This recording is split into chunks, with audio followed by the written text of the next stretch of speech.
In this video, I'm talking to the adult children.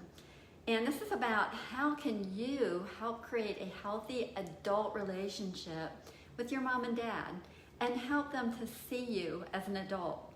So there's a mistake that adult children make, continuing to insist that your parents meet your emotional needs, your financial needs, while expecting them to grant you independence and treat you like an adult.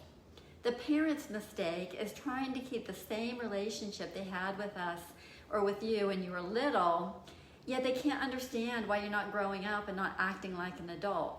So we want this relationship to go from a child-adult relationship to an adult-adult relationship. That is the goal. The good news is that the vast majority of cases, the parent-adult relationship can be greatly improved by really implementing these steps I'm about to tell you on the part of the adult child. So step one is establish your own foundation. Embrace your uniqueness. Recognize that you are going to be different than your parents, and that's perfectly okay. Acknowledge imperfections. Accept that neither you or your parents are perfect, and that's just part of being human.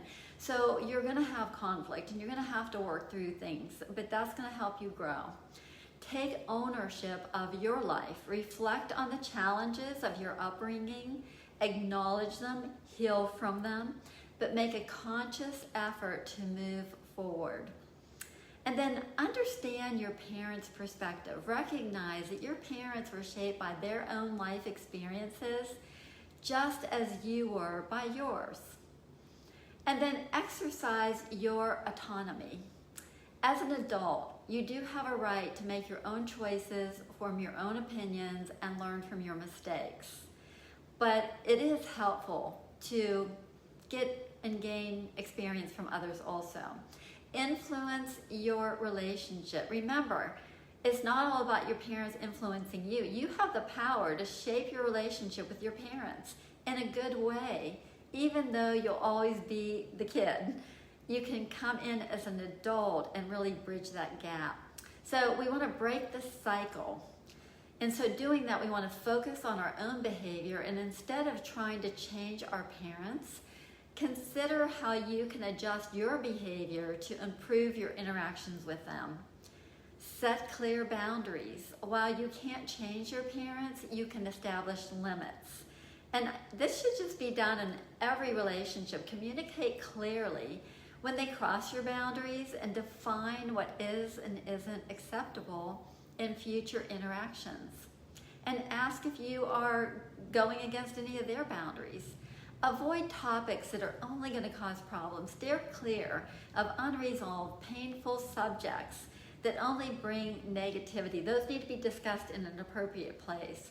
And remember that you sometimes have to remind your parents that you are an adult capable of making your own decisions, even if those decisions sometimes lead to mistakes.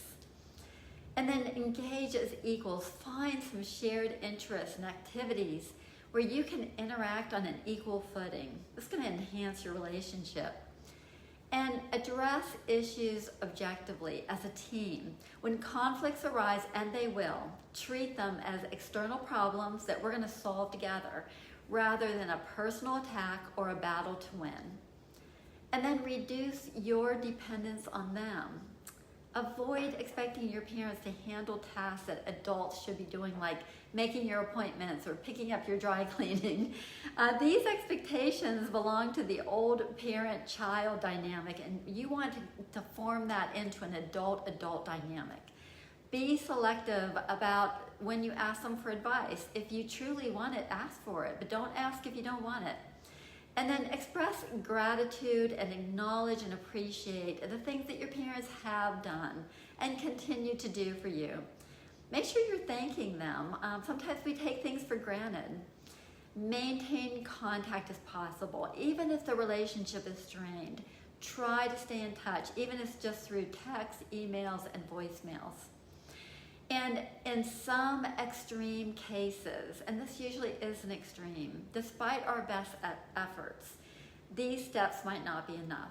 And there are going to be times when the pain that your parents cause, if they are hurtful or abusive, is going to be more than you should take, that's more than that's good for your emotional and mental health. So you have to step back. Your well-being should never be sacrificed for the sake of a relationship. And it's important to know when enough is enough. And the hope is that at a future time, possibly with change and healing, the relationship can be restored.